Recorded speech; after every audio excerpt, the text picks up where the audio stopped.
ఇంకొక మాట సార్, నిన్న గ్రౌండ్ లో పోలీసులను పిలిపించారు సార్. మేమేం చేసాం సార్, అవన్నీ ఉన్నాయి సార్, వీడియో క్లిప్స్ మాత్రం ఉన్నాయి. మేము ఏం క్వశ్చన్ చేస్తున్నామంటే, ఇక్కడ మేము ఎవరు తప్పు చేసినా వాళ్ళని శిక్షించండి. ఎవడో తప్పు చేసినా మాకు సంబంధం లేదు సార్.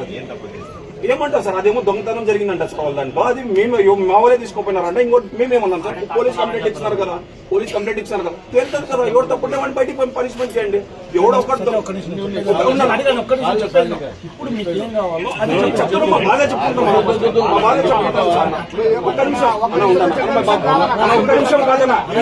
ఈ రోజు కోసం మేము చాలా వెయిట్ చేస్తున్నామన్న. ఈ టైం కోసం, ఈ రోజు కోసం చాలా వెయిట్. ఎందుకంటే చూడన్నా, నేను ఒకటి చెప్తాను, ఏ ఎమ్మెల్యేతో మాట్లాడాలన్నా, ఎవరితో మాట్లాడాలన్నా 2 నిమిషాల నుంచి 1 నిమిషం కన్నా ఎక్కువ దొరకదు.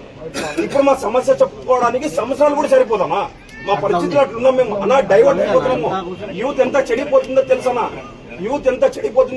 యూత్ బాగుంటేనే కదన్నా బాగుండేది. ఆదోని యూత్ బాగుంటేనే కదన్నా. ఒక్కసారి ఆలోచన చేయండి అన్న. యూత్ బాగలేదు.